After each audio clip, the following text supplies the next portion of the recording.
Hello, everybody. So there's a few other people joining me. They should come on here in a bit, and then I'll throw them on the screen. But I wanted to take a moment to kind of talk about what the plan for the evening is. So there's been some posts recently about how the Satanic Panic wasn't real. It was a psyop, which is everybody's favorite new word for something that they don't want you to believe happened, or they want you to believe had some grand conspiracy behind it. And then there was one they were calling out creators of Dungeons and Dragons for being racist in different ways, but it uses some really weird, twisty yoga logic to get there. So I kind of wanted to come on and just sort of talk a little bit about that, and more importantly, where I think we are as a society as a whole when it comes to these kinds of crazy freaking things. You've got people who kind of like to walk around, and if you don't instantly agree with everything they say, they resort to sort of name calling and tactics that aren't necessarily all that friendly, and certainly aren't going to change anybody's mind, right? So if you don't instantly agree with somebody and they look at you, go, "Oh, I thought you were smart." Well, okay, great. It's one way to go, but that's not necessarily something that's actually going to get any attention and bring people over to your school of thought. So, um, as a community, as a gaming community, I think it's time for us to kind of examine why it is we got to this point and where we're at. Because I hear all the time about, oh, how gatekeeping is good and gatekeeping is grand and we should gatekeep this group or that group or the other group. And all that's just kind of crap to me. Gatekeeping is as they say, a giant pile of garbage. Because really, what you're trying to do is say, I'm going to gatekeep who gets to play this game because we all gatekeep who plays at our table or at our house or in our group.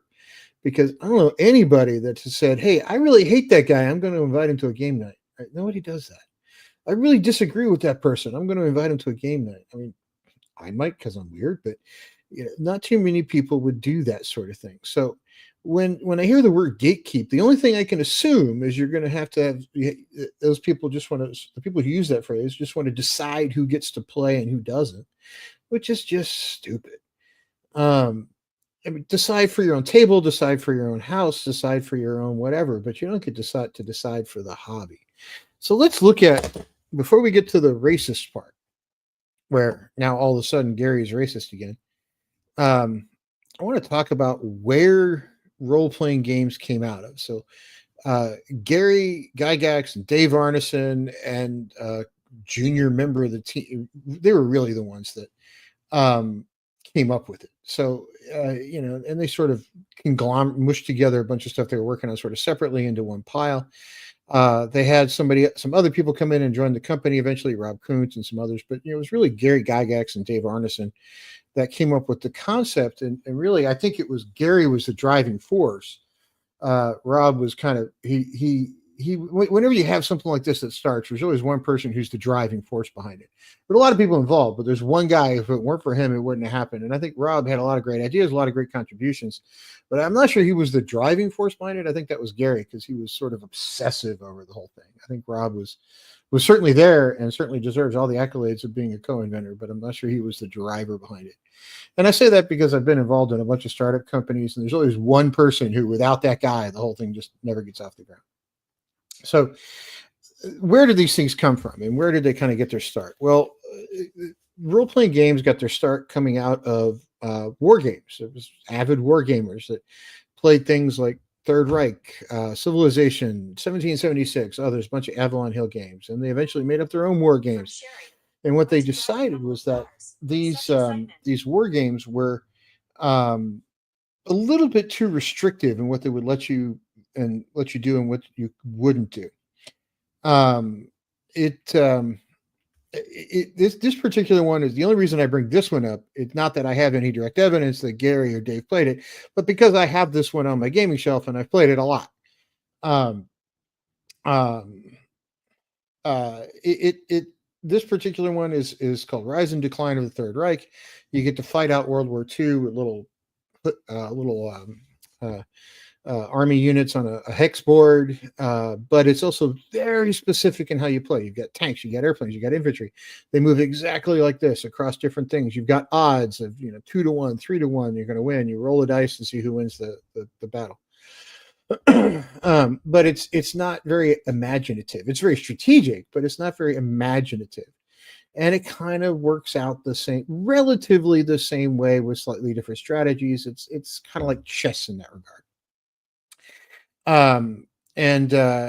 So that's kind of where they came out of. They came out of these games because they wanted something that was more freewheeling, something that was more open, if you will, and allows you to do things. I'm going to add somebody to our stage here. Graph Paper Architect. I don't know if you're there. I can only see your sign, but hey, you're on whenever you come on. Hello. Oh, you are there. Okay. Yes. Sorry, I'm having some technical difficulties. Okay. I was telling everybody kind of where the games came out of, which was Avalon Hill and other war games, was how these things kind of got their start, right? Mm-hmm.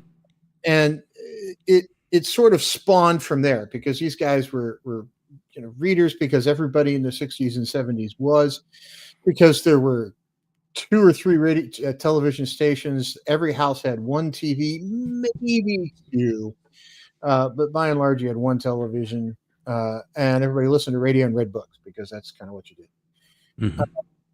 So gaming was a lot more, hey, let's get together and play cards. Let's get together and play poker, pinochle, whatever.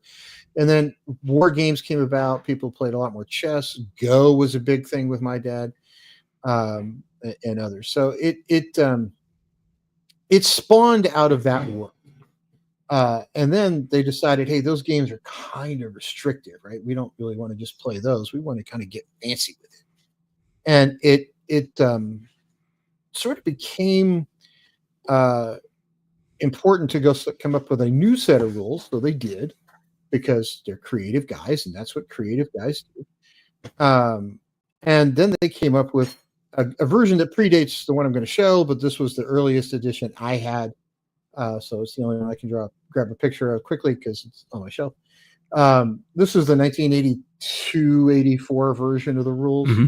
Yeah. You got to read Kuntz. I got to tell you, if you want to dig into this, we just got done talking to Rob, and it's amazing. He was there at the Big Bang when this happened, and they play tested Blackmore at the kitchen table with Gary and Arneson and the whole thing. And there's some stuff we didn't even know, but yeah, it's blow your mind stuff. I was trading direct messages with him earlier. It's like 1:00 in the morning where he's at. So he's like, I can't. Yeah. And I don't blame him. He's older than I am. And at 1:00 in the morning, I'd be like, forget it. I'm out. So it's so he's up later than I would be. But so these games came out of that world, and they wound up in this spot, right? So, and now what we've got is a D&D historian running around out there. Oh, he's not a historian. He didn't even try to talk to Kuntz.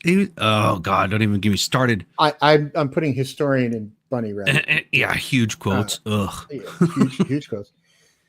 Who's out there saying that, well, gee, if you look at this picture, that means that everybody is racist for whatever reason. And I one of the things that I will say, and I'd love to get your opinion on, and I think Dungeon Delver is going to come in here in a minute, but he's running a little bit behind because he's Bill, and he's always running a little bit behind. Love Bill to death, but so I've been to a lot of art museums in my time. Okay, I own some original art. I own a couple original Salvador Dali's, not prints, some other stuff that nobody, please come rob my house because, well, it's well insured, but you ain't getting in here anyway. But one thing I can tell you is that any two people standing in front of a work of art are going to take away different things. You and I could stand next to Picasso, the Mona Lisa, whatever it is, an Elmore painting, any of the pick any of them, it doesn't matter, right? Vallejo. And you and I are going to walk away with different impressions. Okay. Yeah, beauty is in the eye of the beholder. And so is representation and symbolism. And two people can read the same book and walk away with different opinions of it. Well, exactly. I mean, the people, everybody's completely and utterly unique. So once you consume anything through your own senses, your own filters, your own, belief systems, your own everything. I mean, this is all NLP stuff, but it's like it's going to be completely different. Right. So the D&D historian, whose book I've read, and I have a PhD in physics. My PhD after my name is not a joke. That's real. I've read a lot of physics book in my life, and I know dry writing when I see it. His book has a lot of interesting facts in it, but mother of God, is it dry? It's I've read it cover to cover. It's full of some rational facts, but he's how to put it.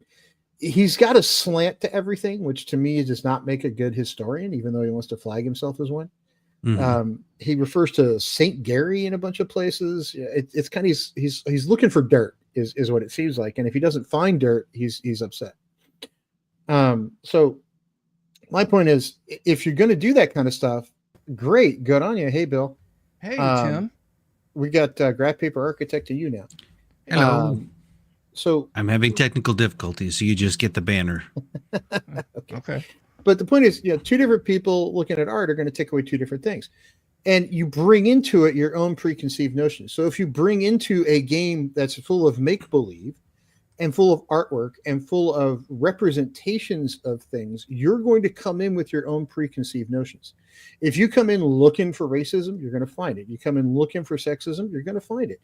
You come in looking for fun and imaginative play, you're going to find it. You come in looking to annoy Bill because you want to play a Kender, you can do that. That was Kender are awesome.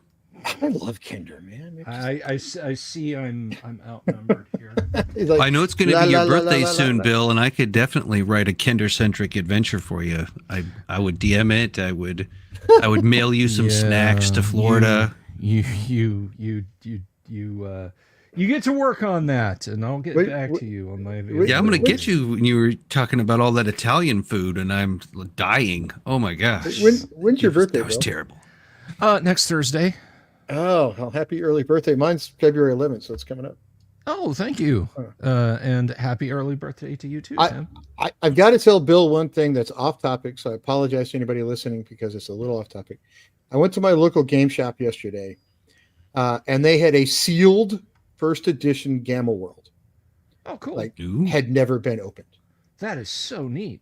I was this close to buying it. The only trouble I had was it wasn't the price, and the price was actually fairly reasonable. My problem was I'd go home and open it like in 2 seconds, and I didn't really want to be the guy that did that. So I'm just gonna leave it there. I'll go find a copy someplace. Yeah. I actually for my birthday a few years ago, dear friend of mine, anyway, he got me a Holmes Basic. I had never had a Holmes introductory set. My friend up the block brought one, and what was funny was I got it, or I got to look at it like years after I had been playing AD&D. I didn't even know such a creature existed, So it was kind of just very, very odd. I guess it would be the equivalent of you grow up in an age when there's, it's all manual transmission, power everything in your car, and somebody says, "Hey, do you want to come and drive my Chevy?" And sure, and it's like a like a 1938 Chevrolet, right? Yeah. So it was a bit of a throwback for me to look at it. But I finally got my own Holmes introductory set a few years ago for my birthday, and it was shrink wrapped, and I did open it. So. I'd probably do it too. I just couldn't. I was like, I can't be the guy that does that. I had to leave it there. No, I understand. I love to get the old ones. I'm always hunting for beat up ones, and they go, "Aren't you a collector?" And I'm like, "Well, yeah, I like to collect, but I love to get all the ones that I can play with. That I don't. My only stipulation is like on the books, it's got to have the TSR, not WotC on it. But then it's like, give me the most beat up, crinkled up book. That's great because then I can read it, and someday I'll be able to like hand it to a grandchild and not worry about it. Like, read this. Exactly. So the reason I bring this up, the D&D historian, is not because I want to call the guy out, but I'm like, this is a game of fantasy. This is a game of fiction. This is a game of make believe. If you want to walk into it and find that stuff, if you want to create that stuff in your game, it's easy to do. If you want to create a fun game for people to play and people to enjoy, you can do that too. It's fairly simple. You are what you bring. The game is what you bring to it. If you bring those notions to it, guess what it's going to be? If you don't bring those notions to it, guess what it's going to be? And the reason I kind of have gone on this mission to, and I'm people are laughing at me because I'm like, I'm on a mission to civilize. And part of the reason I want to do that is because I was at a Half Price Books a couple of weeks ago. It's not the first time something like this has happened, where I'm out someplace. And of course, when I go on Half Price Books, first thing I do is go look at their D&D stuff to see what they've got, because it's one of the many things I'm looking for. And there's a mom and some 13-year-old kid there looking at the gaming stuff, and like, oh, is this what I need to play D&D? Is that what I need? Kid obviously wants to try it. Kid doesn't know where to start. Mom doesn't know where to start. And you and I, Bill and GPA, we all go to Google to find something out first, right? That's our first step. My kids and people, sort of a couple of years older than them, first place they go to social media to go learn stuff about it. So a lot of times people see this stuff on social media and it drives people away because they see these arguments going on about racism, and we're going to get to the Satanic Panic thing in a minute. And my thought was, okay, here's this mom kind of nervous about it. It's like, well, people that play, they really like that. I'm like, you're never going to see this, because I stopped them when they were confused. I was trying to help them figure out what they really needed to play. And what I did was, instead of buying, $150 for the stuff, I'm like, I'm a parent as well. So I sent them, I'm like, look, there's a local game shop.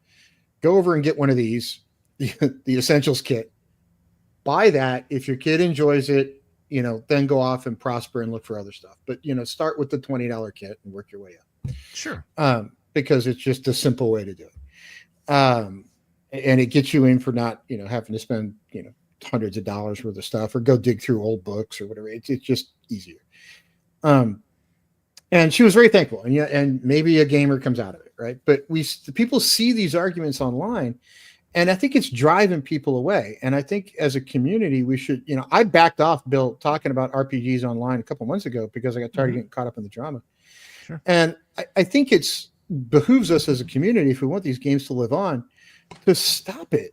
And just like, look, you play a certain way, I play a certain way. If I buy WotC products and you don't want to, I don't really care. We're still friends at the end of the day. You do you, I'll do me, and we'll all be good. If I want Tiefling and Kenders and Dragonborn at my table, great. You don't have to join my game. It's just the way it works, right? Yeah, I completely concur with you on that. I avoid drama. I don't, talk about it. Don't want to have it in my shows and things. When we talked about safety tools, one of the main pillars of that was it was going to be civil. We weren't going to drag politics or name calling or any of that other kind of garbage. But we also still had to call a spade, and that's what they are and what it is. But that's the way it is, And but I'm with you on that. I think that we need to have more unity in our space and in our community would be great. I don't know. I mean, so the safety tools. I was after I talked to you, I was talking with this effing GM, who's a really nice effing guy, man. But he pointed something out that, okay, safety tools for me and you. I get it. We're Gen X. We're pretty thick-skinned. Nobody's going to bother us very much. I had drill sergeants. It's tough to get under my skin with anything. The game is designed for 12 years old and up, right? The hardcover stuff says 13 and up. You and I may not need those guidelines and safety tools, but somebody in that age range, that might make the difference between somebody who becomes a long-term player and somebody who's not, right? Because kids in that age bracket now had to grow up in a world where everybody's got social media, everybody's online all the time. And, oh, by the way, we sent them home for a year and a half when they were all developing social skills for COVID reasons, right? So now, are they 13? Physically, yes. Do they have the social skills they would have had COVID not occurred? No, they really don't. They do need a little bit of a help in that area. So are those safety tools, is there something I'm going to laugh at and go, okay, I'm not going to use that. But is it something that a 13-year-old, maybe that makes a difference? I can kind of see where it might. But you and I and Bill, we're going to be like, oh, I'm not using that crap. But I also have enough sense that if there's somebody at the table who's been the victim of sexual abuse, or somebody I know really well, because I'm not going to have people at my table I don't know, right? It's just not going to happen. But if there's somebody at my table who's a victim of sexual abuse or something else, I'm going to make sure that stuff doesn't end up out there and make them very uncomfortable. Now, if there's somebody afraid of spiders, bring it on. We're going to put spiders in the game. I don't care. But those things that really get under people's skin are things to be avoided. But most people know the people at their table. Kids these days may not. So I see the point to those safety tools. But, back to the whole point of this racist stuff, I don't see how Ben Riggs gets there. I've dug through all the early stuff. I've dug through all the more recent stuff. I dug through the 50th anniversary book. I can't find racism anywhere in there, and I went diving. I mean, you have to really kind of do some weird-ass twisty yoga logic to kind of get there. Well, part of it is because WotC drew the line between racism and D&D. I mean, they published that article about diversity in dragons, which they've now taken down, which they then were totally all for. And the gist of it, and they've specifically stated in there that, unfortunately, they feel that these races, the drow and the orcs, have been treated like real world ethnicities. They did not specifically say African Americans or Jewish people or whatever people. They did not specify what ethnicities. It was left to be implied, but they started it. They threw the torch in the fire and said, "Hey, everybody, we think this is probably what's going on." And people ate it up, and their audience ate it up, and people started running with it, and it became a way for another way for them to court their audience that seemed to really enjoy tearing down, OG creators and tearing things down. And that's a whole nother ball of wax. But the point being is that they started it, then they decided to take it down. They also put all their disclaimers up that the stuff has stuff in it that would not pass today. Oh no, you couldn't say that today. You couldn't blah, blah, blah, all these things. And so they draw the dotted line. That's what I call it. They draw this dotted line. Oh, we're not saying it, but we're kind of saying it. And then people like this that want to jump on this bandwagon. And what this reminds me of really is, I don't remember exactly the guy's name. Maybe Bill remembers, but there was the dude. He's an Asian man, and they flipped out about Oriental Adventures. I don't know. I don't know the gentleman's name. Yeah, I can't remember his name, but they flipped out about it. They did a whole show about it. They did all this stuff about Oriental Adventures being racist and everything like that, and it landed him a job at WotC.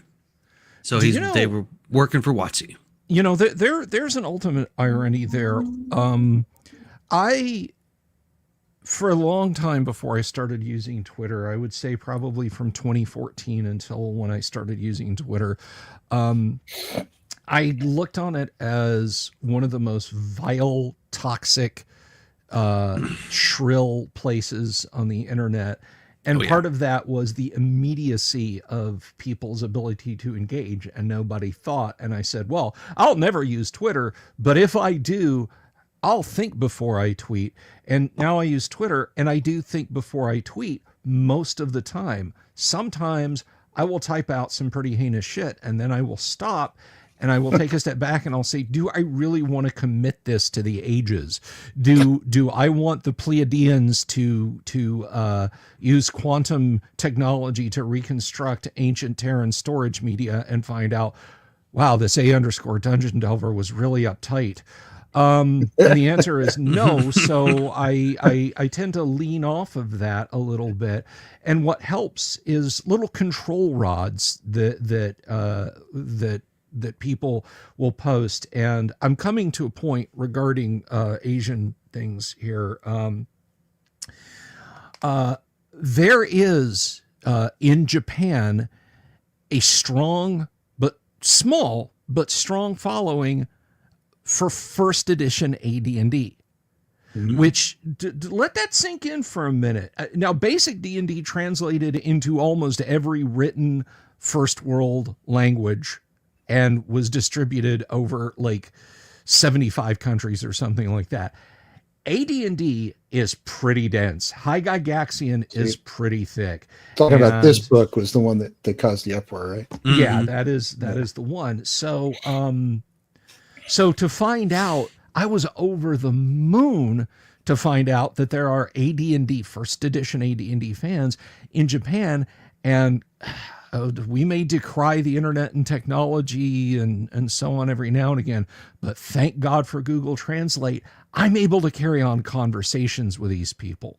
Mm-hmm. Well, that's one of the things about social media I love is it can connect people all over the globe that you're never going to connect with. Oh, I was trading DMs with Rob Kuntz like just yesterday. Yeah, really? Me? Seriously, it's like like I certainly could have sent Gary a fan letter at any point in the entire history of D&D, and Gary was notorious if you called TSR's offices, aka Gary's house, you could talk to Gary for a couple of hours on the phone. And when I was working for him, he was very much like, yeah, hey, if you've ever got a question, pick up the phone and call. But the whole fostering, I mean, imagine that his request for writers to work for him had gone through in the 1980s through Dragon Magazine or Imagine or other publications. I would have never seen it. Or if I found out about it, it would have been months later. So I appreciate the immediacy of the internet as much as I might decry it. And so in speaking, and I can't remember the gentleman's name who said this, I was just flipping through my feed one day, which I just keep jam-packed with TTRPG stuff, geek stuff. I don't talk politics. I don't talk anything except D&D. But I saw a post from him, and there were a bunch of likes on it. So I'm like, let's translate that. And he was like, basically, he quoted somebody in our community, somebody we know. I'm not naming names because one, I don't remember who it was, and two, I don't want it to sound like a call out because I generally speaking get along with most people. But there was kind of a little bit of yeah about fourth edition or whatever. And his response was, that is someone else's concern. Concern yourself with the game that you like. Mm-hmm. And that was such a wonderful control rod moment. You know, it was just so, like, the dudes in Japan don't want to edition war. Okay. So, you know, and I like to put my best face forward. So I that was a good control rod moment. But one thing I've also noticed about the Japanese, when I have posted on Twitter and said, yeah, Gary loved Asian themes, look at all this stuff, is enthusiastic reception. Mm-hmm. Never, well, Gygax was culturally appropriating us. He was exoticizing us. I'm sorry, please continue. I will admit one thing, that I may have stoked a little fire in the edition wars the other day, because I jokingly posted a picture. I posted this on Twitter and I said, look, they're next to each other and the earth is still rotating. Yeah. We're still fine. Nothing has gone wrong. Well, and at this point, I mean, never let me post before coffee. It just the internet is unfortunately more or less forever, so you can find stupid stuff I've said out there, and I wish I had the hundreds of thousands of characters back that I had wasted edition warring early on.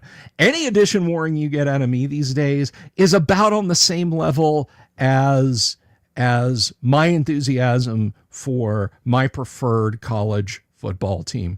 I don't hate people who are fans of Arkansas or Tennessee or Ohio State or Washington. Ohio State. I'm sorry? The Ohio State. Ohio State. But anyway, but it's, you know, it's like that. Like I will jokingly say, you know, I think you can enjoy any D&D first edition, second edition, third edition, fifth edition. They're all good. You know, so back just to the taking the piss out of that's one edition. thing the edition wars, I never ever understood that either. Good. I mean, that's like, and, you know, it's like walking around going like, well, I play Monopoly, and then somebody says, well, I play Risk. Oh, well, then you're a dirty so and so playing. They're totally, at this point, they're just completely different. I mean, you've got, I call them, there's TSR version or there's WotC version, but it's like one's chickens, one's fish. it's still food. They're both food, but they're It totally is- different games. And why even care? It's like It like is you not said, it's there. 2009 anymore. You can buy any version of D&D in print you want. Yeah. Exactly. And it's if I'm eating chicken, I don't care that you're eating fish. Like I never understood that. I even Although- back like when it started with Star Trek versus Star Wars, and I'm like, yeah, we would just beam over and kill them all. There's no I will reason say for- this: I did use the dungeon. I did use the official Dungeons and Dragons cookbook tonight to make the chili that's inside it. Yeah, And you made some kangaroo chili. How was it that? was, oh my god, it was so. Even the kids were like dead silent while eating. It was fantastic. Oh, So- that's awesome. Man. Yeah, I went 3 for 3, man. All 3 of them liked it. Nice. I got that book for Christmas. I should cook something up out of The it. chili is good. It's on it's good stuff. Anyway, so this was the post that set everybody off today. Was or whenever it was yesterday, Mhm. 2 days ago. Because Ben Riggs posted this, and he's like, "Oh my God, look, it's racist right there, proves it." And then he did one thing that I just annoys the crap out of me. He goes, "If you think this isn't a big deal, go find other images of people of color from First E and post them below. What message do you think these images or lack of them say? Go ahead, I'll wait." I'm like, okay, just be a dick. That's just all there is. Let me just say, because I've been talking positively Uh-huh. for a good bit now. Let me just say this, lest anyone think I've lost my edge. Fuck this guy in particular. Yeah. Yeah. But That you got Ben anybody who doesn't know Bill, that's actually a big Yeah. Ben Riggs, Sideways I with a am mace. I am saying this, and I hope you watch this video. I hope somebody clips this and shows it to you. Ben, you are a coward. You are a coward because you will scream this into the void. Gary Gygax's coworkers, friends, and family are all online. So this is the Yeah. one that got And me, he's right? afraid of Koontz. He won't Yeah. even, it's like the man is standing right there. He's got an eidetic memory. He knows exactly what the hell's going on, what was happening. He was there at the Big Bang, and you've got the idiocy in this to call him out. There's all these posts by Riggs about how Gary and Koontz, on and on and on. It's like, dude, you are a freaking flim flam dirtbag. You don't even. This is the most pathetic cry for, oh God, look at me, and you're pecking into the back of the dragon's head going, oh, I'm great, you're not. Yeah, well, this was the one that got me. Was one of the most famous characters in the Forgotten Realms world, Drizzt. Right? Yeah. Show me somebody who's not. There you go. I mean, like the most famous guy in the Forgotten Realms universe is, I don't know, Elminster's pretty high up there. Elminster, another fine example, right? So, show me one. Okay, here's a couple, right? It's just like, dude, seriously, you're the historian. Give me a freaking break. Did he even look at deities? No, he's probably one of those people that thinks deities and demigods is bad because of cultural appropriation. American Indians, Asian sections, Yeah, Egyptian they're all in there. sections, they're all people of color. I'm sorry that the art is black and white and that the artists, couldn't color it in with crayons to show that there are Asian and Native American and Egyptian and India, the nation, peoples in that book. But guess what?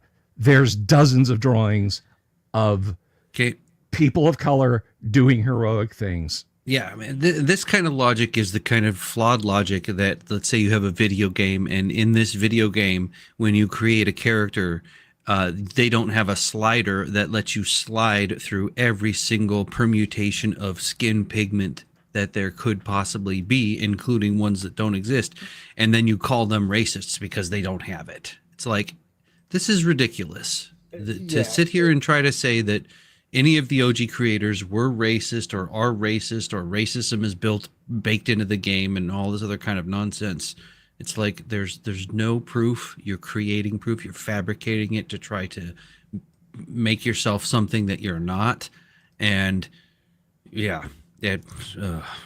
So I just look at these things. I'm like, okay, my life is data. I live on data. That's where I've made my living for more years than I want to say, because that would tell people how old I am. It when I see these things, I'm like, okay, well, that means this and this means that. It's like I had this argument earlier, like, oh, this is the last print edition we're ever going to see because WotC's going to do that. Like, you don't know that, and come on, really, you got to stop saying things like you're an authority if you're just talking out your butt, because that's just the way that's how you get people to go crazy. It is, and you, if you really, I mean, you just. Where does this ridiculous flawed logic and insanity end? I mean, are you going to go, Pac-Man causes obesity and they're promoting, spectral violence with Pac-Man because he's violent towards spectral people and they're actual people and they shouldn't be doing that. And, Frogger is animal abuse and it's horrible. Or it's like, and plumbers really love to climb up scaffolding and attack gorillas and, oh my gosh, call PETA. It's like, what? Frogger's an upright video game I don't have at home. I need to get one of those. I have a quick story. I'll be real fast. It's just, you'll love it. It's Frogger. I started my kids on good stuff, and I think Crimson was 7 or 8. Sat him down with Frogger. I'm like, okay, kid, yeah, let's see. Right? Comes back a half hour later and asks me, Dad, when does Frogger end? And I'm like, what? Well, yeah, it just keeps going and going, and it gets faster and faster, but it just keeps going. And I went in there and I saw a score I didn't even know the cartridge could produce. This kid had done half hour of Frogger, just blowing it away. And I'm going, oh my gosh. So I have the same problem. I have an upright Galaga and upright Star Wars, the Vector arcade machine. And my 13-year-old son holds the top 10 high scores on both of them. Yeah, you were saying it's. I don't know if I should be proud or upset or whatever, but it's like I have tried and tried. I came so close to the number 10 slot the other day. I was like, son of a. But anyway, now I will say one thing about the edition stuff, and then we're going to get to the Satanic Panic crap that I read cover to cover the Player's Handbook. And people were decrying all kinds of weird stuff being on every page, other than the artwork, which I will say the one thing about the artwork that which Player's Handbook, the new one, the brand new one, the 24 one. Yeah. Okay. The artwork, I will say, I didn't see a single, with the exception of the Dragonlance painting. I didn't see a single piece of artwork where the characters were struggling, which seemed odd because that's usually kind of what you get in Dungeons and Dragons. The characters struggling. Well, wasn't that one dwarf struggling to hold on to the pan of cookies? Having fun while he's doing it. So, but that's the only thing I saw in there was that, and that's kind of weird to me. But I'm like, outside of, but if people were worried about the politics and the text, it's not there. And now I've read the 2024 Dungeon Master Guide cover to cover, and first chapter does have a lot of what I'm going to call. There used to be books on etiquette and social norms and social behaviors, and the first chapter does read like instructions on how to be social with people. And again, Gen X is not going to listen to that, but little 13-year-old kids, because the book is written for 13 plus. So let's remember that for a minute. It's written for 13 and up. Does that first chapter matter to a 13-year-old? Maybe. Should it matter to? Should we have kids able to figure this stuff out on their own? Absolutely, but we have to live in the world we have, not the one we want. Right. So I look at that chapter and go, okay. But should it be a game's position to take on that role of educating? Well, it is a social game, so if you want people to play it, I get why it's there. I'm not saying I would put it there if I was in charge, but I get the thought process. The one thing I will say about this new edition that did strike me as odd is that it takes a long freaking time to roll up a character. I mean, it really does. Compared to first edition, where I can just bang one out in like 10 minutes, and then Bill can come along and kill it with something, and I'm Absolutely. not upset. Well, very soon we will have back, Tim, so I can keep. I mean, so you can have fun playing AD&D with us. Yeah. Well, now that work has calmed down a bit, I've actually got some more time. So it probably soon. So let's go over to the Satanic Panic thing. That when I saw, I really wanted to like. I saw it when I first got up this morning, I think, and it made me want a morning drink, but I'm not allowed to do that. So because it was just one of those moments of, dude, really? We have to actually go through this crap today. Let me see if I can find the right window here. I think if I may, was that John Delarose's post? Yeah, I got it right. Okay. There. Cool. So it's this one. There was never a satanic panic. It was mainstream media psyop, one of my favorite words. to remove Christianity from the culture. That's why our culture sucks now because boomers fell for it. Don't be like boomers. Okay. Not everything that you disagree with and not everything that you want to believe didn't happen is a psyop. Those things are very specific. They don't happen often. And the Satanic Panic was not a military or intelligence operation to try to get rid of Christianity. It was some idiots trying to become famous because they thought going against Dungeons and Dragons would be the way to do it. They even said shit like, oh, if you throw the dice in the fireplace, they'll scream. Like, no, they. And I want to get you guys' take on this because I was around when this stuff happened. And my dad, even though he was a software engineer, before that, he was studying to be a Catholic priest. My dad looked at this stuff and actually laughed while he was watching some of it on the news one night. He's like, these people are nuts. And went back to whatever else he was doing. And so now he's talking about a general satanic panic, not the specific D&D satanic panic. Oh, if you dig into his post, he got deeper on it. But so first of all, take it for whatever it's worth, but apply it to Dungeons and Dragons if you want. First of all, I don't think Mr. Delarose is being deliberately disingenuous. I follow John and he follows me, and generally speaking, I think he's got a pretty level head on his shoulder with his takes. So I'm not so much steamed at him, but if this kind of gives a window into why people would say, yes, John, there was, then I'm going to jump through that window, and I'm going to say that for myself, there was unquestionably a moral panic, a satanic panic, if you will, regarding Dungeons and Dragons. And the band Kiss. And the band Kiss, yes. But, me and my family, when my family and I, when we moved from Alabama to Florida, I had actually seen Dungeons and Dragons in a toy store. I distinctly remember the turquoise basic box that came out in 80. We moved down here in 81. And I was just like, that's kind of an unusual looking thing. And it was like in a glass display case, and there were some miniatures and so on, but it just kind of passed by me. I was 10. So we moved down to Florida. And here's bumpkin, northeast central Alabama, Bill Sylvie, moving to a fairly middle-class, affluent suburb. All the kids going to the elementary school had gone there from kindergarten. They were all friends. They all played D&D together, and I just didn't fit. I was this weird, huge, because I've been 6 feet tall since I was about 10 years old, right? I was just this awkward kid, and I wanted to do this really fun thing. And one of them had a copy of Secret of the Slaver's Stockade, which they let me read at lunch one day, and I was just like, this has been missing from my life. This is the missing piece, because starting around the time The Hobbit came out as a cartoon, I got interested in fantasy. And this is relevant to the Satanic Panic discussion because my aunts, who were both hippies, gave me the gold foil slipcase copy of The Lord of the Rings and The Hobbit from Ballantine. I'm sure everybody of a certain age knows what I'm talking about. And I ate them up. I read them, and when their hippie friends would come over to my parents' house, because occasionally they lived with us,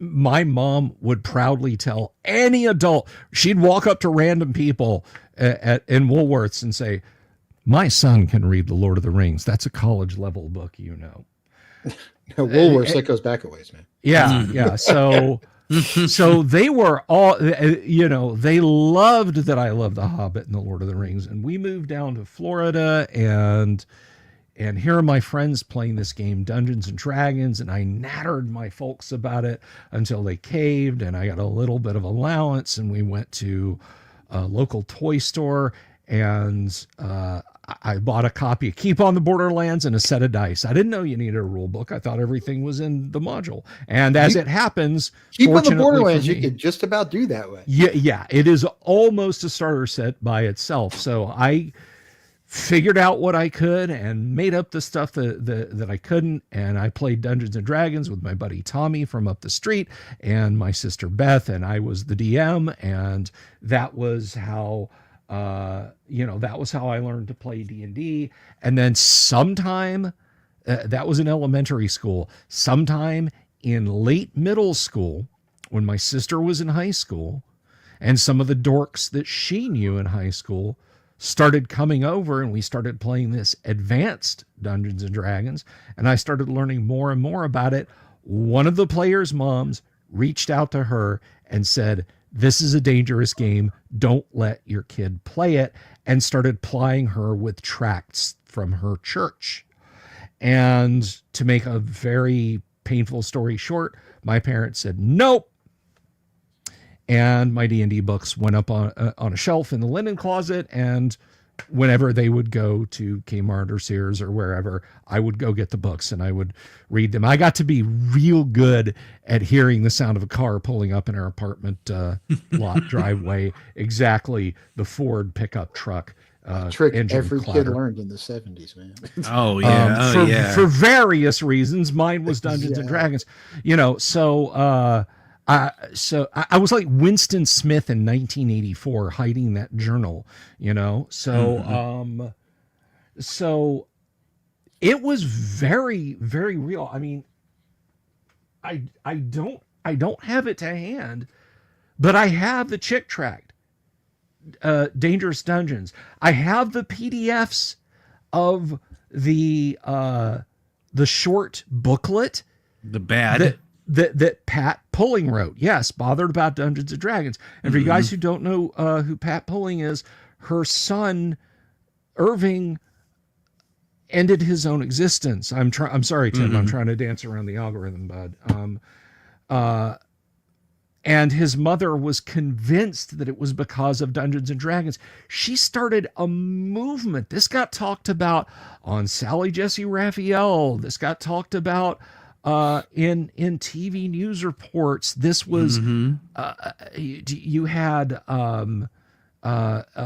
Falwell and Jim Baker. They leaned very heavily into this stuff as a gateway to Satanism.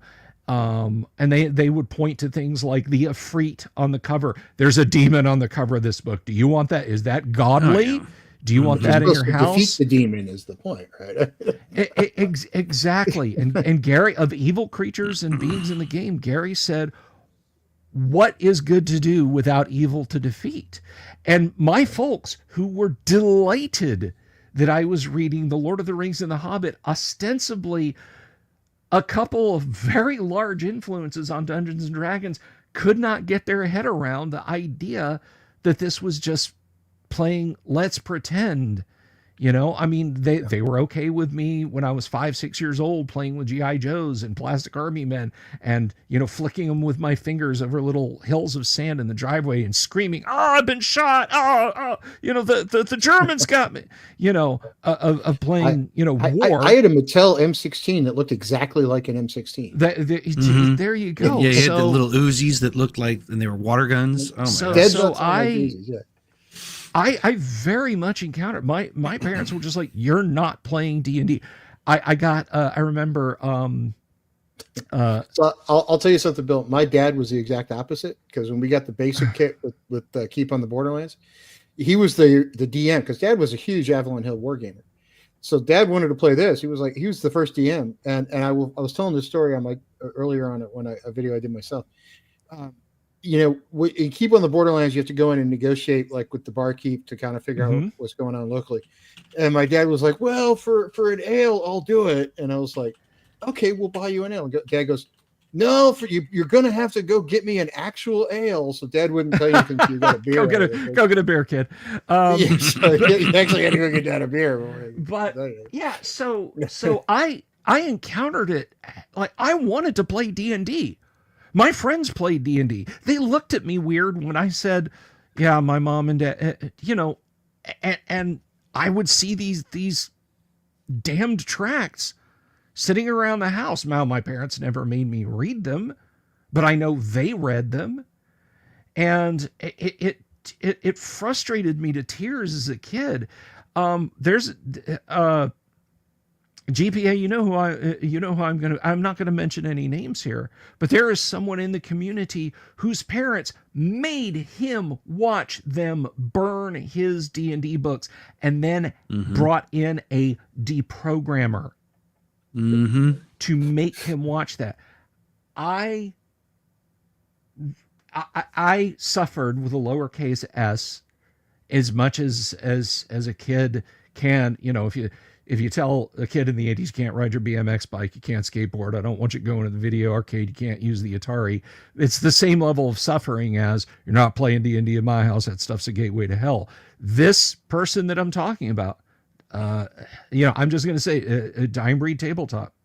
The dude was like straight up something out of a horror movie with his D&D books. Yes, the Satanic Panic was real. No, it was not a left-wing psyop to turn people against Christianity. I don't know of any way to phrase it more simply than that. Exactly. And it to me, I had some similar experiences, not so much of the burning in front of me and stuff, but some other things. I know we've talked about it a bit, but what amazes me is that there's all this footage about it, and it's like that we still see tweets and crap like this. It's like there's tons of footage, and the 2020 special and the interviews with Gary, and Gary bringing in I forget her name, but he brought in that one special doctor to try to show people that it was everything was fine. Joyce Brothers. Yeah. She actually said it was. She was. She's like, it's fine, and all this stuff. There's all this proof, and yet you've got these people, these quote unquote historians or influencers or whatever the heck they are, that just want to stir up trouble. I think that they're just troublemakers. They're like, oh, I'm bored today and my girlfriend ain't looking at me right, so I'm just going to go on the internet and stir up some trouble and see if I can piss people off or whatever. They're trolls. It's like, because this stuff happened. I could tell my own stories, but it's And that's kind of interesting you bring that up, because one of the things that kind of set me on this mission to civilize is there's this perceived, I'm going to gatekeep the hobby, right? So people are like, oh, we need to gatekeep. And I'm like, gatekeep your table, gatekeep your game, but just stop trying to gatekeep the whole fucking hobby, right? That's just getting... Well, yeah, you don't pull a, what's his name, Bowman or whatever. Don't try to gatekeep your hobby. Don't try to ostracize people out of your hobby, and if you want to do that, that's fine. It's like, why? I want to gatekeep Ben Riggs out of the hobby. Yeah. I'm not even sure he plays, to be honest, but I don't think so. That's fine. If he wants to play at his own table, let him play his way. But my point is that, I've had people come at me. So one of the things about that bothers me is, when I was a kid, I was 10 years old in 1982. So now people can do the math to figure out how old I am. If you played, you were the weirdo at school. You were the kind of the outcast. You were amongst the little group of people nobody really talked to except that tiny little group of people. Yeah, I think it's one of the things. One of the things, needful things actually got right. That was the weirdo tip. And now people want to make me feel like an outsider again because I might possibly play 5th edition with my kids, or they want to gatekeep me because I'm a tourist. You haven't played religiously all these years. Okay, great, but okay. That's cool and all that you want to do that, but I'm to an age where I'm kind of like, good luck trying to get me to stop, because especially when I go out and talk about some of the new WotC products, people are like, oh my God, I can't believe you still buy that from them. You have to buy this indie or that indie or the other indie. And I'll buy those things too. And I'll do that as well. But coming at me and trying to get all mad because I happen to buy Dungeons and Dragons, even the new stuff. Like, some of my fondest memories with my dad were playing that and Third Reich and other games he never let me win. Because dad was dad, and how are you going to learn if you don't get your ass kicked? But I always noticed he never won at Monopoly when he wasn't the banker, but when he was the banker, he did win. So I finally figured out his secret. My point is that, first off, we got shunned by society when we were kids. Now the gaming community wants to shun people again. Stop it. Just, guys, come on. Well, I mean, you don't have to come to my house and play. I don't have to go to your house and play, right? Yeah, but I mean, when we talk about the gaming community, we really have to realize that, we are talking about the minuscule of even, again, minuscule minority within our own teeny tiny thimble of the community of the world. The people that are online, the people that are vocal online are simply that. They're just this tiny, tiny minority of nothing burgers that want to go out. There's 4 or 5 semi-big players in this tiny waiting pool. I mean, when you think about how many actual followers, how much actual exposure, how much actual anything that it matters to anyone, it's like it was big news that the New York Times finally picked it up and was like, I guess they're making them species now, blah blah blah. But this kind of crap has been going on since 2014, but nobody ever said anything. But so my point being is that when I read things or react to things or don't, because I don't, it's like, I don't believe the community, the people going to all of these cons. I see it all the time. There's Dragon and Dave and Jen and this con and that con and all the cons y'all have over there. So I'm so jealous. I'm over here in the Bermuda Triangle of the West Coast. There's nothing, no cons. We don't have that. And it's like, but it's like, I don't see that. I don't believe that at all. I think what you've got is the majority of the community is out there gaming, playing, conventioning, having fun, doing all this stuff. You got a few little pinpricks online that want to go, the community is this and we represent this or that. It's like, no, you don't. Well, that's part of why I wanted to become more vocal, because my accounts are getting bigger. Bill, I actually have more subscribers than you on YouTube now. Sorry. I gave you some software to use, man. You got to use it. Thanks, Tim. Would you like to come over and shoot my dog? That's what I thought he was going to do next. What the heck? No, it's because I was doing a bunch of physics stuff. And if I crack 200 subscribers, I'll be happy. I'm not going to grow. It's a good. I'm not trying to. Up over 7,000 now. It's pretty interesting. That's pretty cool. and I've got 12,000 or something on Twitter now, and I'm growing, but not all of them are gamers, because yes, I was a physics professor for a while. I do have a following in the physics community because I'm that level nerd. But and I do this as well. But the thing I like about gaming, and this is why I wanted to have this conversation, and the way I started to become more vocal, is because in the science community, what we're seeing coming in are people with far less creativity than you had just 20 years ago. Mm-hmm. Normally somebody comes into a PhD. When I was a student, people would come into a PhD advisor and go, here's what I want to work on. This is the thing I got to do. And people would be like, okay, that's sort of fits with my program, sort of doesn't. Maybe you do it, maybe you don't. Now kids are coming and going, what do you want me to do? What should I do? There's no creativity in the people coming in. And Dungeons and Dragons and reading and RPGs exercise the creative centers of your brain that we sort of beat out of kids in high school. And I think it's a great way to kind of bring those creative centers back up. And we really need that in the science and engineering community. So one of the things that I see with this online debacle that goes on, and why I'm on my mission to civilize, is because I want to normalize it being okay for people to do this stuff and okay for people to disagree. And some of those guys that love to yell and get attention, somebody needs to kind of shout back, right? I think of it like Ralphie in That Christmas Story, right? Somebody had to stand up to the bully. And as soon as you do, the bully kind of backs down. Well, you would like to think so, but unfortunately, in my experience for the internet, it just gets worse. It just always gets worse. They never, because it's just like that thing that Howard wrote. He said, civilized men can be more discourteous than us barbarians because they don't have to worry about getting their skull split in. They can sit there on the other side of their keyboard and never get their skull split in. I agree with you to a point. I'm trying a new tactic this year. I'm using the Bugs Bunny approach. So instead of getting mad, when Elmer Fudd would show up and try to shoot Bugs Bunny or blow him up or whatever he was trying to do, Bugs Bunny would kiss him. Right. So I'm trying to take the Bugs Bunny approach and be nice and polite and like, oh, maybe I misunderstood you. Okay, great. You and I disagree.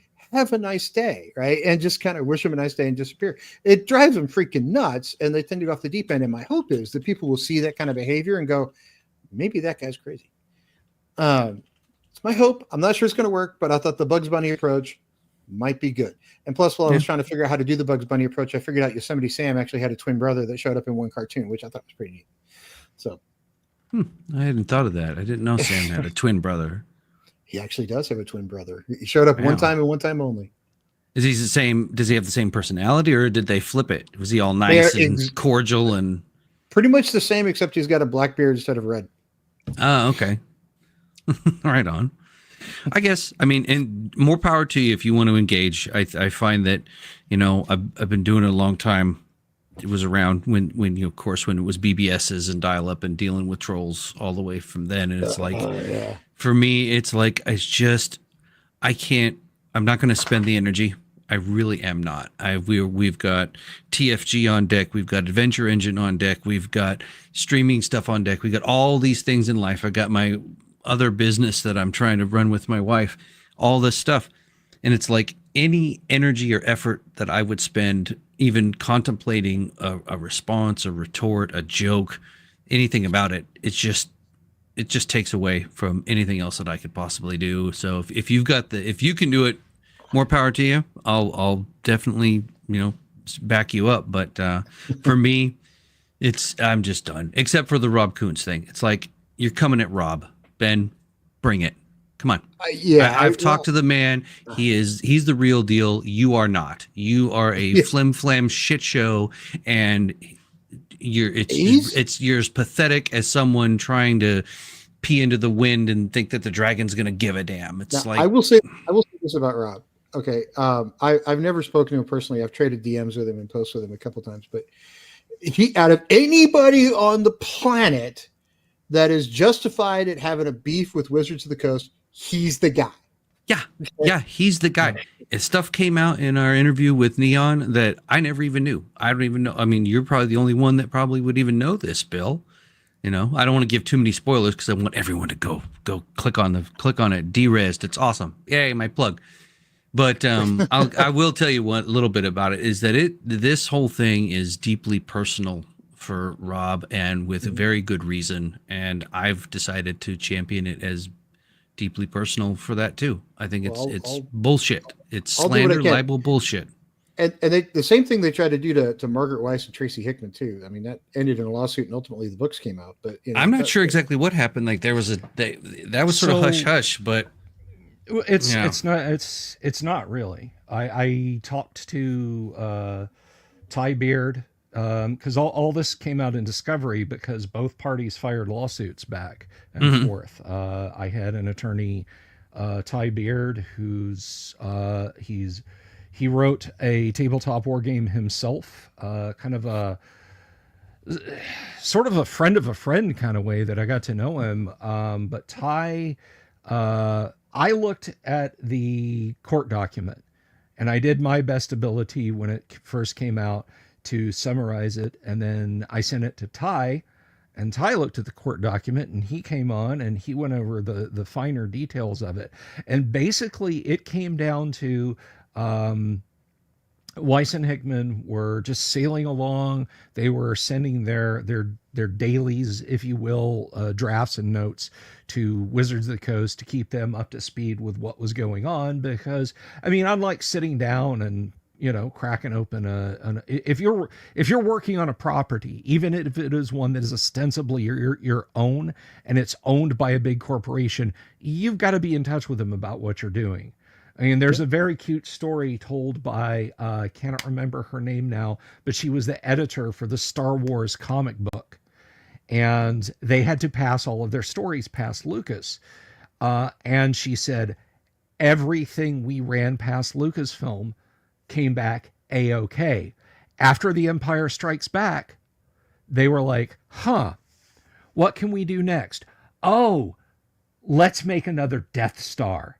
And so they wrote a storyline, they sent it in, it came back from Lucas with a big red pen X through the middle with no on it. And they didn't know why. They were like, well, has it been overused? Whatever. And then when they all got invited to the premiere of Star Wars in New York City, a special showing before it publicly premiered, they were like, oh, okay. Like in the first 5 minutes there's the crawl about a new Death Star. So it all made sense, but you have to work with people. You have to keep them closely informed. So they were sending stuff back and forth. Communication briefly stopped from Wizards of the Coast. And then suddenly they started getting their works back, heavily redacted with change orders, and they were like, no, that's not how this is going to go. Why are you changing this dialogue? Well, it turns out that Wizards of the Coast, and this was right around the similar time frame as the issue with content warnings being put on AD&D books, they got a new sensitivity reader. And the new sensitivity reader started going through their manuscripts, insisting on a bunch of changes. And the Hickmans were like, you're fundamentally changing what we're writing and how we're trying to write it. This is not, hey, could you use a semicolon instead of a comma? Could you do a full stop and then break it into another sentence? Could you change this character's name from Carl with a K to Carl with a C? We did X with the Forgotten, or we did X with Dragonlance, so you're going to have to reflect that. There was stuff being wholesale changes for quote unquote sensitivity reasons, and they were like, "Yeah, who is this guy? Who are you? Who's your keeper? Who's responsible for you?" And we're not letting you guys change this. And so Wizards of the Coast said, okay, well, that's breach of contract and we're suing you. And then they countersued. And this is one of those cases, and this is what Ty said to me. Probably the minute Wizards of the Coast sued them, someone at Hasbro executive was on the phone saying, "You stupid sons of bitches, make this go away right now. Fix this.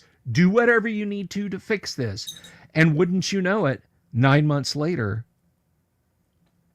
it just went away. All parties were happy, and the books got published, and Tracy Hickman and Margaret Weiss were happy with it. So that's what happened. That's why the lawsuit. I'm sorry for steamrolling you there, GPA. No, it's fine. No, not didn't at all. know that. No, it's very interesting. I kind of figured, but I didn't actually know. Yeah, it's like the lawsuit going on with Hasbro right now. I mean, everybody wants to blame Wizards of the Coast for it, but it was Hasbro corporate that caused this one. Well, there's some lawyer at Hasbro right now going, write them a check, make it go away. It's just there's no hope to keep that thing going. I know Tim is probably going to grind his molars at me on this, but there's a lot of, but even before the Hasbro purchase, when it was little old Wizards of the Coast, there was some stuff that they got up to, and the first one is factual, the second one is just personal opinion. Everybody who worked at TSR at the time, there were 2 people still working at TSR who had been there at the outset. People who had walked in that door in 1974, and by that door I mean Gary's basement door, and they were Dave LaForce and David C. Sutherland. But everybody working at TSR at that point, they brought the Bobs in and interviewed them for their jobs, and it basically gave severance packages. It said, hey, send us your resume. If you don't want to come with us, we're going to move back to Seattle. We're not leaving it here in TSR. A huge mistake, but that's just my opinion. Or Lake Geneva, rather. We're not going to leave it here in Lake Geneva. So 2 people, I don't know 100% what Dave LaForce's story was there. I need to get Dave back on the show and talk to him some more. But David C. Sutherland, and in case anyone watching this doesn't know who David C. Sutherland is, he did the cover to the Monster Manual. He did the cover to the Dungeon Master's Guide and A Paladin in Hell. And odds are any of the classic maps from those early modules, the non-repro blue, they were laid out by Dave Sutherland. Dave Sutherland was this guy. That is correct. David Sutherland was a cornerstone guy at Wizards of the Coast. They never interviewed him. They just laid him off. Oof. At 61 years old, he had to take a long haul trucking job Ooh. to support his family. Yeah. So It's sad. Wizards of the Coast. Wizards of the Coast hands aren't clean, even prior to. Well, I'm not saying their hands are Hasbro. clean. I'm not saying they are, because a couple things are. So Wizards of the Coast has always had sort of Magic the Gathering first and everything else second, right? Because that's where the money is. And everything, if other things get beaten and abused, so what? Because Magic is the money pit, from which all other things derive. But the current lawsuit that's out there that Hasbro is facing some class action from investors, which is just weird because normally investors suing a company they own stock in is just a bad idea. It's a corporate thing because it was a, hey, we're going to play with spreadsheets to make them look a little better than they should be, when really you can kind of get away with that, but they really was a dick thing to do. But it's just going to result in somebody writing a check because Hasbro is not going to go away. They're too big to do that. The only big trouble they really have is they have a debt ratio that's just weird, and this lawsuit. So if you solve the lawsuit problem, then you can sort of fix the debt problem over time, and you're okay. But the lawsuit is just going to result in Hasbro writing a check to make them stop. Then it's going to be a balancing act between how much will the lawyers cost us and how much will you guys take to shut up and go away. Yeah, that's pretty much how it usually goes. Yeah, you could tell I've been in the startup world for a while, right? Yeah. And Yeah. that's that's exactly what they did with Weiss and Hickman. Yeah. Yeah. How fast can you make it go away? Write a check and make this go away. I mean, we've all heard the story. There's different versions of make it go away. There's let's fix this and make it go away, or there's let's write a check and destroy this thing and make it go away.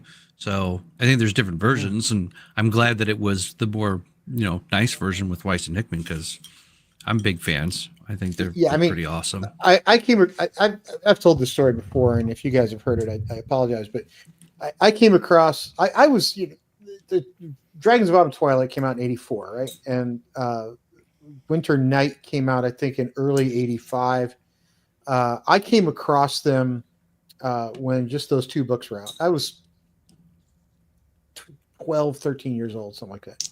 And, I read books before that. I read, more Hardy Boys than I care to talk about. I read some of my dad's Heinlein books and whatever else was around, because it was the late 70s, early 80s, and there was nothing else to do besides Atari 2600, and you can only play Pac-Man on that so many times. Yeah. Although my preferred game on there was Asteroids, but that was just me. But I came across those two books in a B. Dalton's, I think it was. I still picture where it was at in Collin Creek Mall in Plano, Texas at the time. Because the deal with my dad when you went to the mall was Dad would sometimes take you to the mall, sometimes not. Usually that was a mom thing, but I liked it when Dad did it because Mom would make everybody stay together, and I had two sisters, and there's only so much time you can stand in the dress section at Sears and not get bored. But Dad's version was, okay, here's your money. I'm going to go to the bookstore and buy two books. By the time I finish the second one, you have to be back. So it was a guessing game on how long it was going to take. Yeah, and you had to stay inside the mall. It's like, don't leave the building, so they knew you were in the mall. He's like, I'm on this bench. Come get me when you're finished, and it better be before I am. Yep.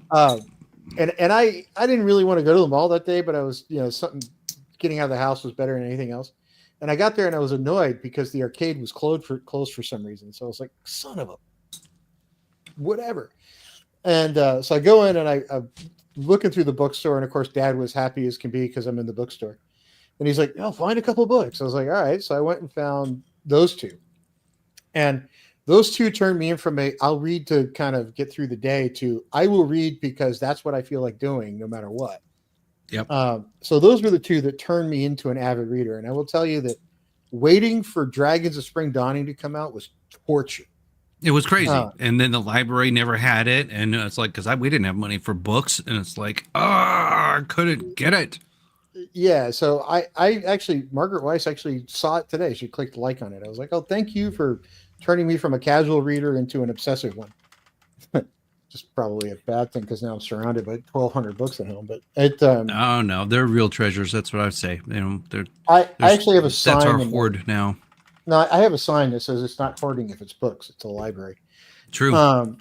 So to me, Dungeons and Dragons kind of comes out of that world, and that's another reason why I'm so adamant that this is the game I want to play as I go into my retirement years. This is kind of what I want to do with it, is play RPGs. I want to take vacations too. Don't get me wrong, but in between vacations, I got to do something else, and RPGs are kind of how I want to spend my time. Yeah. I'd like to keep my brain active, and that's one of the ways to do it.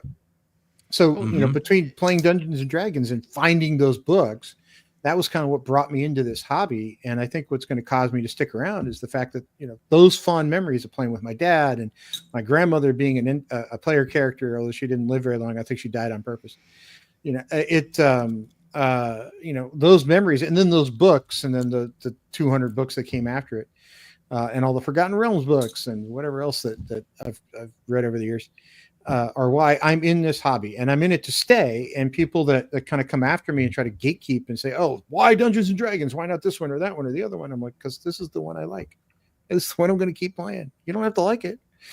You can go play whatever you want. Although I will say this, I'm trying to get together an all-star version for a game, and both you guys are invited because I don't want this live stream to go all night.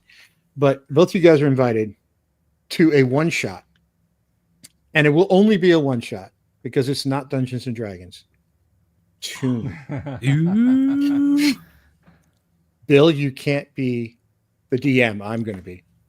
Partially because I'd love to get experienced players to do this, because it is a game where it says right up front, don't think then act, act then think, because your characters can't die anyway. So there is no way to kill a character, and one of these stats is chutzpah. So, if you've never played this one, oh mother of God, this thing is hilarious. So man, I have so much Roger Rabbit running through my head right now. It's just, oh my goodness. Yeah, wow. You have zip skills and sleight of hand, and gotta have the portable hole. I need a portable hole. Anyway, throw that down. Putting together one-off with these things. So that'd be fun because I wanted to try it.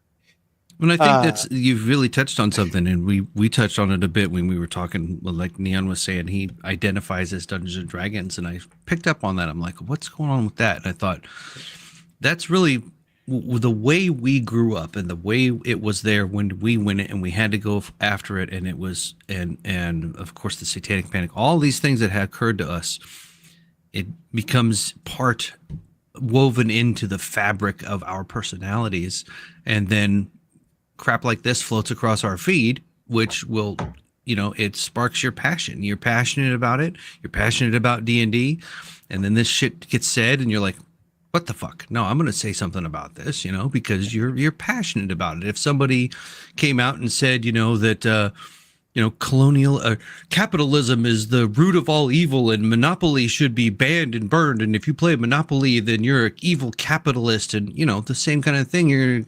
I don't care. That's never going to affect me. When people are like, drows are substitutes for African people, or orcs are, whatever, and I'm like, wait a minute, you're trying to drag everything that I grew up with, all these OG creators bled, sweat, and tears for, all this stuff, and you're just simply trying to drag it through the mud and throw mud on everybody for your own another 1,000 likes or some crap, but you're spewing it to all these kids that might actually believe it. That pisses me off. That's when I get like, wait a minute, because that's why it's part of who you are. Civilize. There's yeah, I think that we should have civility, and I think we should be able to come to a table and discuss things without name calling and without political anything, without bashing. But on the same side of the token, it's like you got to understand what they're trying to do and why they're trying to do it. I mean, if they're simply out there dragging people like Rob through the mud for their own self-aggrandizement of their crap, saying they're historians, like, that's not cool. And when WotC decides to draw that dotted line because they want to court their audience that likes to bash OG creators, that's not cool either. When we all know one of the best historians out there is actually Yo Dano over on Twitter. Yeah. I Oh, looked Dan at is this awesome. module 60 times, and I never noticed that Captain America's shield is right there. Yeah, that's awesome. I would have never noticed that if he had. I'm like, and there's Magneto's helmet, right? Mm-hmm. Never would have known. So you want a real historian? That's the guy. Yeah. He Yeah. knows more And of this Bill. stuff Bill's than the guy. anybody. Yep. All right, Bill too.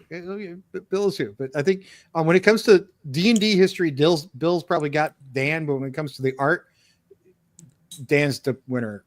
Yeah. across the Yeah, board. I would say so. There's no. Right. But yeah. Bill, sorry to you. He wins on art. You win on mechanics, though. It's all good, man. You just got to know what mechanics to ask Bill that he wants to calculate. Like, how far a Kinder would go from a trebuchet that's fired at 45 degrees with a strong wind. So, To hell. He goes straight to hell. so somebody asked me the other day that if I was such a fan of 5th edition, did I believe in the peasant-driven peasant spear railgun? making the sound bear? I'm like, look, in the front of every edition, it says the physics in the game are not real physics. The DM's job is to decide what's actually going to work. Yeah, the peasant railgun doesn't work. If a player insisted on making the peasant railgun work, I'd say, okay, the last peasant to touch the wooden rod at the end of the row of peasants vanishes in a burst of superheated steam. They basically sublimate straight into plasma and leave a glassed crater in the ground. I don't know how many calories the human body contains, Tim, but I think if by the time you get to the end of the peasant railgun and that wooden rod is moving at a significant portion of the speed of light, the last person to touch it is going to feel it. Not for long. So when I worked in defense, I actually knew some guys working in railguns. The big problem with them and why they haven't been used yet is the rails don't last more than about 4 shots because of friction. Yeah, as things go down the line, so they tend to get bent and melt as you get closer towards the end of it. Little pesky things like the laws of physics get in the way. I figured they overheated. That's what I was thinking. Was why they? Time. Yeah. So I've got to ask you something, Tim, and I know you don't want this stream to go forever, but have you ever read the David Drake works Hammer Slammers? No. David Drake, God rest his soul, he passed away a few years ago, and I wish I'd known how accessible he was on social media, because this is a question I would love to have asked him. He came up with a really, really, really, really cool plasma gun that I want to talk to you about, because it would be cool to put in a sci-fi game. So put a pin in that and remind me to ask you about a Hammer Slammers power gun. I actually worked in nuclear physics for a while, which is essentially all plasma stuff. So I actually have a pretty decent plasma background. Mm-hmm. And you two guys will appreciate this. And this is completely off topic from what I originally wanted to talk about. But anybody who wants to, I was looking at 3D printers because Ral Partha and other people do not exist to make little metal miniatures anymore. And I miss those little metal miniature bastards. I can get them on eBay. I understand, but it's not the same. And part of the problem is I don't have the patience to paint anymore. I just don't. And it's not going to come out right anyway. So I was talking around to some folks I know at MIT who specialize in 3D printing. And they're like, I was like, dude, I need a color 3D printer that's not, I got to go change out filaments every time to do that. Right. Mm-hmm. There actually are a few experimental 3D printers running around. There should be one on the market in the next sort of 12 months. That's an infinite number of colors through a PLA filament. Basically using inkjet cartridges to kind of color the PLA as you go along. And it's going to be like I'd heard $750. That, but yeah. Nice. Now get the resolution on PLA to where it's at on resin. I can't do that actually. Well, you kind of can, but you got to go super crazy slow. Yeah. It's almost like so slow it doesn't matter. So. Yeah, but pewter minis do D4 damage. Very true. You can chuck that sucker. You can put it in a sling and pewter minis somebody. And if you have enough lead minis, then you lose 1 point of con every year you have a lead mini collection. And you're not supposed to lick the lead minis. That's the problem. You're Wait, chewing on them. I thought I was supposed to. I thought that was like a requirement. That was why I remember when you unboxed that dragon, and I was just sitting here going like, "What in the hell am I going to ask?" And I asked Bill, "What does it taste like?" And that actually comes from my son Logan, because when he was a kid, that was how he identified anything he ever came across with. Was, I'll put this in my mouth, rock, dirt, whatever. It was like, oh, he was a baby, and it's like, why do you do that? And he gets old enough to talk. It's like, why are you doing on that? And it's like, no, it's just kind of interesting. He would find things interesting to chew on. Like, oh, this is an interesting chew sensation. I'm going, okay. Yeah. So, the other one you two guys will appreciate. I don't think anybody else on the planet would, except people our age. I came across this at a half-price bookstore the other day for like, oh God, half price. That and gives me PTSD. I live close to the flagship, so I got a big problem. There's like 6 of them within a 30-minute drive of me, including the biggest one on the planet. $10. Dragon Magazine number 16, volume 3, number 2. What? July of 1978, and it's like shockingly good shape. I mean, what? A little tiny crease in the cover, but. And they had how many of them? Just the one. Oh, they had the one. Okay. I thought you said 16 of them. I was like, what? No, that's number 16. Oh, that's okay. How early on it is. It's actually number 16. I bought a whole stack. They had like 15, 16 of them there. I bought everything they had. Most of them were in the 100s, but this was the earliest one they had. So I'm like, I will take. That's gorgeous. Nice. The Ninja. It's not it. Inside Oriental Adventures, it has it as a player character. You can use it, but after reading this article, I'm convinced that it was actually designed to be the Dungeon Master's Hitman, because it's kind of what they pitched it as, instead of a player character. And honestly, I've never seen it used as a player character, but I can see the argument to using it as a DM Hitman. Oh man, we did that all the time. We were all like, "Oh God, we'd watch the latest Chuck Norris, and we were just like, yeah, we're gonna be ninjas." You'd watch American Ninjas, like, yeah, we're gonna be ninjas, and ninjas all the time. And then of course Teenage Mutant Ninja Turtles, and then everybody wanted to play ninjas again. And then 13th Warrior came out, and everybody wanted to play Vikings, and then Eric the Viking came out, and they were like, "Stop doing that. Stop." I was torture my people with stuff from movies all the time. It was hilarious. I have an incredibly fun Eric the Viking and D&D story for you guys. This is okay. So, obviously we've seen, we've seen Eric the Viking. The Eric the Viking D&D connection is this. There is a scene in Eric the Viking when their longboat flies. Okay. The longboat was built specifically for that scene, but it was built to exacting standards. It would float. Except the flying scene required that they drill holes in it and run cables and bolts and everything else to hoist it up. So, fast forward to the early 1990s. The band, the KLF, is making waves in the English dance music scene. And they decide that they want to do a Viking-themed video for their next track, America, What Time Is Love, which is just a raucous, great stadium house techno song. So they're going to go to Pinewood Studios because they have an ocean tank, and these guys are absolutely just madmen. So we're going to film this thing in an ocean tank, and where can we get a Viking boat? Well, there's one here on the set. That's awesome. Let's use it. We can't. It's full of holes. So where can we get someone who knows how to handle a Viking boat and can fix it?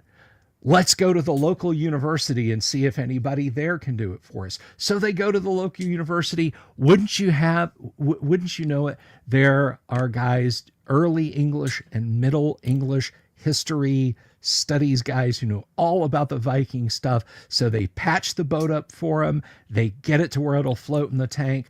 And the guys from the KLF say, "Wow, you guys really know your way around this." And they said, "Well, yeah, we do. We do recreation. We wear armor and stuff like that."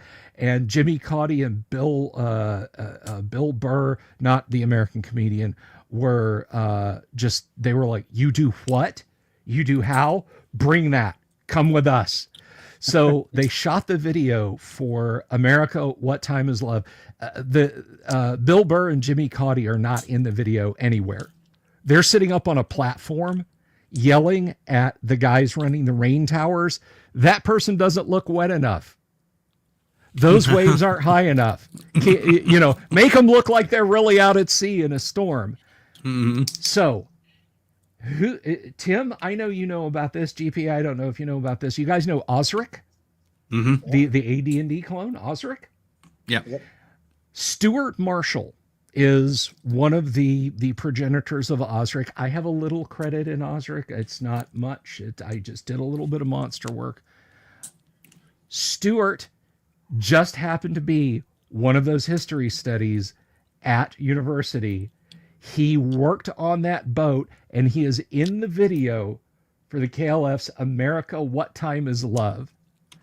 So there you go. The guy who created the clone of AD&D, so you can play AD&D for free, is in the video for the song America, What Time Is Love? He helped get that Viking ship work again. They plotted and schemed because every time Burr or Caudy would yell, cut, we do it better. They were like, at the end of this weekend, we are climbing that tower and we are throwing them in this tank. They are getting wet. Unfortunately, they escaped. Apparently, they caught wind of the plot to dunk them in the tank of freezing water. So there you go. So this is why I like hanging out with Awesome. RPG people, because everybody knows the weirdest little bits of trivia like ever. Mm-hmm. Have either of you guys ever seen what Mark Hamill do his Harrison Ford impression? There's a number of YouTube videos. Mark Hamill does a spot on Harrison Ford impression. Mm-hmm. And he does it when he's telling a story about when they were actually filming the first Star Wars movie, right after they escaped from the trash compactor. Yep. And he's like, we're going down the hall, and it's like the day after we do all that. And I'm like, wait a minute, we just got out of the trash compactor. Shouldn't my hair be all messed up and everything? And Harrison Ford looks at me and goes, kid, it ain't that kind of movie. If they're looking at your hair, we're already screwed. just watching him do this Harrison, like spot on Harrison Ford. You're like, I could actually see that happening. And I had to go back and watch the movie. I'm like, sure enough, his hair is completely dry. He's clean. And he just came out of the trash compactor. And I never noticed it. I've seen that movie countless times, and there it is. It's just clear as day. But yeah, He does this spot on Harrison Ford, which has absolutely nothing to do with Dungeons and Dragons. I just thought it was funny. So that's a good story. I wonder how we could tie that in, like degrees to Kevin Bacon. I'm actually like 2 degrees away from Kevin Bacon because I work in film too. So that's kind of cool. Planet 2 degrees. Yeah, I'm pretty close to Kevin Bacon. You guys never are met both him. 5 degrees from H.P. Lovecraft. Yeah. You know me. Mm-hmm. I knew Gary. Gary knew Fritz Lieber. Fritz Lieber knew H.P. Lovecraft. Oh yeah. So there you go. 5 degrees from Brush with the H.P. greatness. Lovecraft. Nice. That is some cool stuff. Okay, well, I'll give you I guys love one that. that you'll have fun with. I have now broken my record. I've asked 12 Nobel laureates the following question. Out of Pinky and the Brain, who's the genius and who's insane? Narf. Pinky's the Everybody, including Narf. 75-year-old, 80-year-old, whatever he was, Hungarian, not only instantly knew who Pinky and the Brain were, they instantly came up with the same answer. Yeah, it's very clearly Pinky. Yeah, I'm not going to spoil it, but I still love the fact that the one person you told me who got ticked off that you had asked him about it, that still tickles me. Why are you asking me such a stupid question? It's easy. It's Pinky. Don't you know who I am? Don't you know? Oh yeah, well that was we'll leave him out of that. But that's why I didn't say any names. I just think it's funny. But yeah, everybody knows it's Pinky not because he has any overt signs of intelligence, but Brain has just clearly lost his freaking mind, man. He's just gone. So, and I do love Pinky's little sayings. It's like, are you thinking what I'm thinking, Pinky? Yeah, Brain, but how are we going to get the third hump on the camel? I adored the episode where they actually showed why Pinky's thought processes work that way. And if you see that episode, you'll be like, my God, it all makes sense now. Yep. It all makes perfect sense. I understand why he thinks that way. And he is the genius. And he is the genius. That's right. All right, cool. So we'll end with one thing, because I've been having this argument with some people. Again, not RPG related. Who's the best James Bond? Oh God, Connery is the best James Bond. My favorite James Bond is Roger Moore. Roger Moore. I was going to say Moore and Connery, or and oh God, I'm seeing his face, but it's brain farting on me. Personally, I wish they'd given Timothy Dalton more shots at it. Yeah, I think agree. he was really on a pathway to develop into it. Now, Pierce Brosnan, I was a little upset with it first, but towards the end, I'm like, okay, he's got it now. But I've always kind of liked Timothy Dalton, and I just kind of wish he'd had a longer run than he did. If Dalton had gotten better scripts, I think he would have been he would have been easily tied for my favorite Bond. But again, the adult in me knows that objectively Connery was the best Bond. My favorite is Roger Moore. Yeah. Roger Moore was actually one of the few that was like, dude, I'm getting too old for this. You gotta he did not want to do the implied sex scene at the end of View to a Kill. He's like, I am old enough to be her grandfather. I read this someplace. Like, he was like, she's like 20, I'm like 56. Ew. So it was like, he got to the point where he was like, this is disgusting. And I don't know who they're going to have next, but I will give Barbara Broccoli credit for one thing. I'm a huge James Bond fan, if nobody can tell. And the reason for that is they still use a lot of practical effects when doing James Bond instead of CGI. And I love practical effects. I think they're a much better way to go in movies than anything else. And we could go on about that for hours. It's one of the reasons I think Peter Jackson did a great job with Lord of the Rings, because he did practical whenever possible. The more practical, the better. So Barbara Broccoli was in a meeting with, I forget who it was, but there's two production companies that were apparently talking to her about something, and they were kind of working together. I don't remember who one of them was, but I know one of them was Amazon. And they were talking about doing the new James Bond being maybe a woman or something else. And she walked out of the meeting when they said woman. And she's like, those people are fucking morons. And I was like, I love her. I just absolutely love her. She's like, I'm really hoping that they take it back. I hope that we see Bond come back like heavy metal is coming back. It's like, because I had to walk away from Bond when they were, selling him to the last directors. I mean, I don't know if we want to go into that whole debacle, but it was like when I read what they said about Bond, I said, I am never watching this. I'm never supporting you because and I don't even understand how they get the deals. Like, how in the world somebody goes into an office and says, I want to create something for this IP, and I'm going to say the most horrible things about the character that are possible and make it 180-degree turnaround. How about that? Give me the deal. Like, what? I think her point was a lot of, when I found that out, I was like, good Lord. And I started watching James Bond movies again. I'm like, what you just said, sure. I'm talking about the new one, the latest one. Yeah. I was like, no. But Bond is Bond, right? You can't really change him. But if you're going to put a woman 00 in there, make it 008 and have it be a team up. But come on, 007 is 007. He's James Bond, for crap's sake. Come on. Yeah. Just leave him who he is. Maybe soften the womanizing a little bit. Okay, fine. And modern audiences. No. Yeah, even Barbara Broccoli was like, no. But he is. That's not womanizing. That's ridiculous. You have to understand your definitions. Womanizing. Okay, so you have a guy that or somebody. Yeah, exactly. It's like if the woman comes up to you and is like, "Well, hello, my name is Pussy Galore, and I happen to have a hotel room at this hotel, Mr. Bond." That's not womanizing. Okay, Did you see the Saturday Night Live? Did you see the SNL sketch where they had James Bond going to the free clinic? And they identified like 12 new diseases that they just called Bond. Yeah. Oh my God. When SNL was good. Yeah. You suffer from every known venereal disease on the planet and some we've never seen before. Yeah, how did you do that? They've somehow morphed. We're just calling But this yeah. one Bond 1 through 12 or something. I don't know. Uh-huh.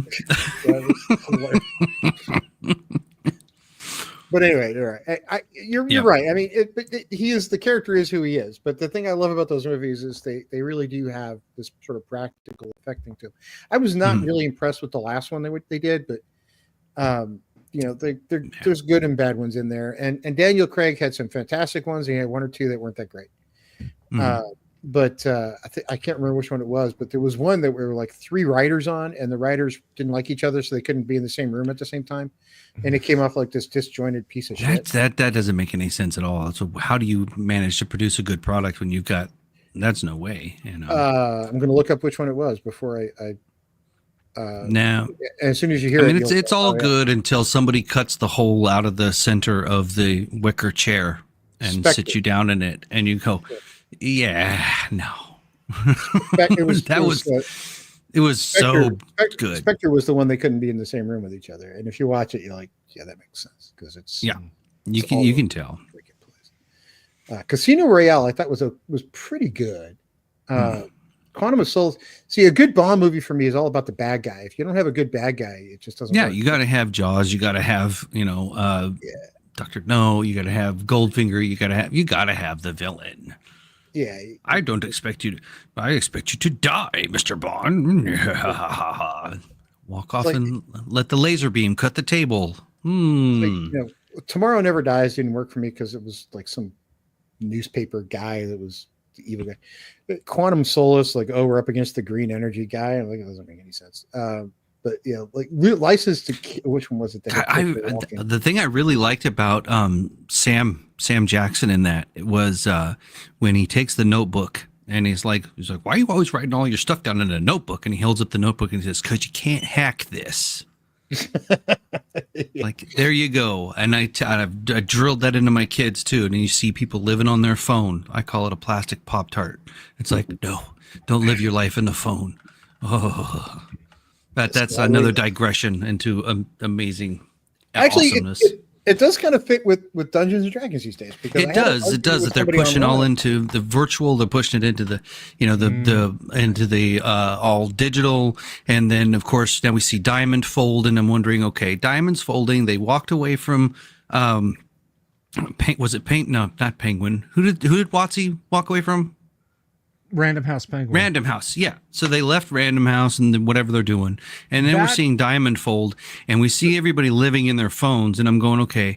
And if you keep shoving Dungeons and Dragons into this virtual tabletop where all the math is done for you and all the creativity is sucked out, it's like, it's just a sad way to be.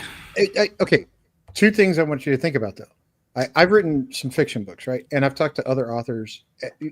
Ebook to print book right now sells 60 to 1. Okay, it just easily outsells print all day long. So ebook also, especially when it comes to like a DM's guide, man, I can Control F search that thing in a minute, whereas I have to sit there and flip pages while I'm trying to referee something, and it could take a while and detract from the game. So I get the point to digital, and I would love to have a little AI thing where I could just like, hey Siri, and ask it, and it could pull up the right freaking page. And sorry, I just set Siri off. Be quiet. They have that stuff. You could even play Dungeons and Dragons with your friend. Have you seen the friend medallion? But my point is, that as a DM tool is a really good, really interesting way to do it. So you don't have to sit there and flip pages and detract from the game and move quicker. I like the print version, and I will forever have print as long as they make them. But the world is headed for digital. It's just the way it is, and there's just sort of no getting around it. So I get why they're going that direction. I hope they continue to do print versions, because I really like the print versions. But that's selfish, right? But if the world is headed for digital, and Bill, how many times have you gone to a convention or gone to go play, and you got to take 30 books with you, and it breaks your back, and you're like, son of a bitch, this shit is heavy. I mean, take a tablet. Yeah, I still, if I host an event, I'll take players' handbooks and stuff with me. But I mean, that's just me. If I'm flying somewhere, hell no. I'm not taking a giant backpack full full of AD&D books with me to a convention. First of all, it's theft bait. Even if it's print on demand, I don't want to lose $100 worth of books. And second of all, it weighs 50 freaking pounds. I really don't want to haul a car battery with me either. You got to either take it through security or check it in and hope it shows up at the other side, right? I mean, yeah. It's. But on that note, I do have to slide out of here, Tim. Yeah, I got it too. So, all right, guys, this went a lot longer than I thought it was going to. So, thank you guys for coming in. Everybody, thank you for hanging out with us. Remember, stay on a mission to civilize. Don't fight them. Kiss them. Yeah. We don't need a name call. We can just be civil. We're all gamers. The true spirit of gaming is that we're gamers. Just come, shut up, and play and have fun, and don't try to control other people's games. Except Ben Riggs. Yeah, except for Ben Riggs. You're not invited, Ben Riggs, and that's another call out. You're a poser and a loser, and Rob Kuntz is right there. Bring it. Yeah. He's very approachable. He even answers me. Come on, man. He's not that hard. Oh, dude, talk about going up to the Ancient Dragon's lair. I mean, yeah, I wouldn't want to be the guy that took a shit outside the Ancient Dragon's lair and say, "Oh, Mr. Ancient Dragon." No. All right. You guys have a great night. Later. We'll talk again soon. Thank you guys for coming out.